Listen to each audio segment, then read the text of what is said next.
તો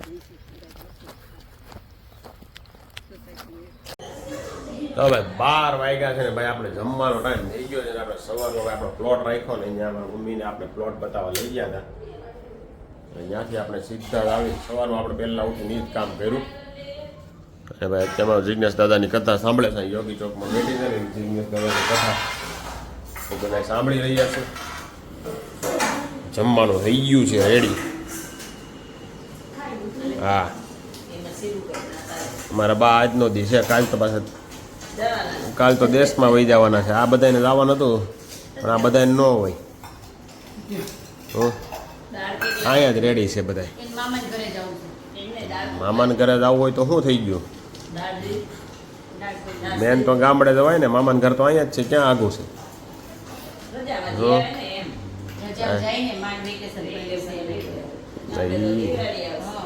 એ તો વેકેશન તો ત્યારે ગામડે પછી મામાને ઘરે ગામડે ત્યારે દિવાળીએ જવાય ને. તો ચલેગા. ચાલો ભાઈ કેરી સુધારાઈ રહી છે.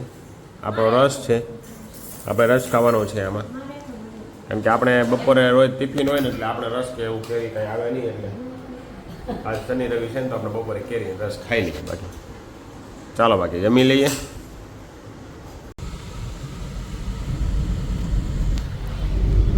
ભાઈ વાગ્યા જ છે 3:30 બપોરના અને હું ને જીયાનભાઈ છે ને અત્યારે કેરી લેવા નીકળી ગયા છીએ. કેમ કે ગામડે કેરી મોકલાવાની છે ને એટલા માટે. જોઈએ હવે શું ભાવ છે. આપણે હજી સુધીમાં કેરી અહીંયાથી રિટેલમાંથી સુરતમાંથી લીધી નથી. બહારથી મિત્ર પાસે મગાવી હતી. હવે અત્યારે લેવા જાય છે. કેવી આવે છે કેરી. ચાલો બાકી આ સાંકડી ગલીમાં નીકળવાનું છે. નીકળી તો ગયા ભાઈ.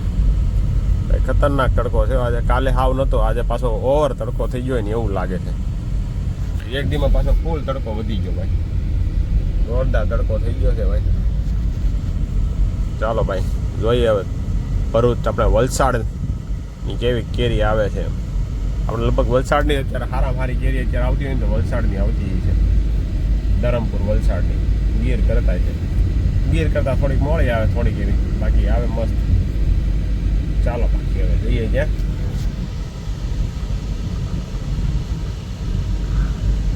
ચાલો ભાઈ 7:30 વાગ્યા છે અને વડાપાઉં બની ગયા છે આજે. એલા આજે આખો દી આપણે કાંઈ વિડીયો લીધો નથી. કાલ નથી લીધો એટલે 2 દિનના બ્લોગ આપણે ભેગા કર્યા છે સીધા. હાલો મમ્મી ખાવા લઈ જવાનું છે ને. પટીને બનાવી નાખી કડકડી. ભાઈ આજે જોરદાર વડાપાઉં બનાવ્યા છે ભાઈ. જુઓ પટ્ટી છે. આ પછી આ શેની ચટણી કહેવાય? લસણની છે. આ ગ્રીન ચટણી, આ રેડ ચટણીના પાઉં ભાઈ. જોરદાર વડાપાઉં બનાવેલા. જીયાનભાઈની ફેવરિટ આઈટમ છે વડાપાઉં. ભૂક્કા બોલાવવાના છે જીયાનભાઈ આજે.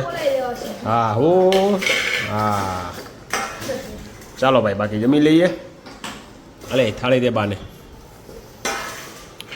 અંદર મસાલો ભર દેશો. ઓલો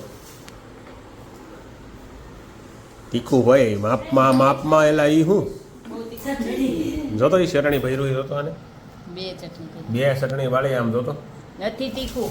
પછી ચટણી આમાં ઓલામાં બોલીને ખાઈ લે ભાઈ બધાય. ખાવાના માપ પ્રમાણે સાઈઝ પ્રમાણે ભાઈ. કાઢીએ હાલો બધા આ બાજુ જોવો તો લાવ. તું આ માગો રે બાર દવા દે વચ્ચે. આ બાજુનો લેમ્પ કહેતો જઈએ ને પાછળનો. થંબનેલ માટે ભાઈ ફોટો પાડવાનો છે ને એટલે આપણે બે જ હાલે હેઠો. હા થંબનેલ માટે ફોટો પાડી દઈએ આપણે. આ મોટું રાખ તારું બા નથી આવતા. હા બસ ચાલો ભાઈ વડાપાઉંની મોજ જો ભાઈ. ચાલો બાકી જમી લઈએ ફર્સ્ટ ક્લાસ. ને બા આજે જવાના છે દેશમાં. સુરતમાં ગરમીના ફૂલ બફાઈ ગયા. બફારાથી કંટાળી ગયા. સુરતના બફારાથી સુરત છોડીને ભાગી જવું છે એ કે આજ તો. કાલની ટિકિટ હતી ને આજની કરાવડાવી બોલો એને. કેમ કે સોમવારની ટિકિટ આપણે લીધી હતી પણ એને પછી રવિવારની કરાવી નાખી આજે. એ તો શનિવારનું જ કહેતા હતા. પછી આપણે બે વચ્ચે મારું નહીં તારું નહીં એ કે બેને વચ્ચેના દિવસે કરી નાખીએ આપણે. તો અહીંયા સુરતમાં તો ગરમી ખતરનાક પડી રહી છે ને આજ તો ઓવર હતું હો ભાઈ.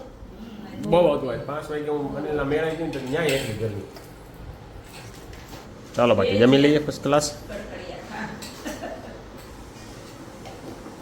તો ભાઈ અહીંયા આપણે તમારા મમ્મીને અને બસની વાટે આપણે મૂકવા માટે આવી ગયા છે ને જો અહીં બેસી ગયા છે ફર્સ્ટ ક્લાસ નાસ્તા પાણી આવે ને એટલે મમ્મીને વધારે ખવાઈ ગયું છે વડાપાઉં એટલે એ હાલવા નીકળ્યા છે લાંબા રૂટે આટો મારતા આવે જ્યાં સુધી આને બસની વાટે ઊભા છે ભાઈ પંચવટીના નાકે બેઠા છીએ ભાઈ આપણે ના તો મોટો મોટો બંગાવું ખાય વડાપાઉં ખાઈને ધરાણી નથી બંગાવું ખાય છે પવન સારો આવે છે આજે અહીંયા બધા વધારે વડાપાઉં ખવાઈ ગયા તો હાલવા નીકળ્યા છે વધારે વડાપાઉં ખવાઈ ગયું એટલે વડાપાઉં તો જીયા ને વધારે ખવાઈ જાય એ કેમ હાલતો નથી હજી એમ પચી ગયા વડાપાઉં ગજબનું તારું હાલો ને ભાઈ ચાલો બાકી હમણાં ગાડી આવે ને એટલે આપણે બતાવીએ કઈ ગાડીમાં જવાના છે નહીં ચાલો બાકી હાલો મમ્મી આવજો બીજું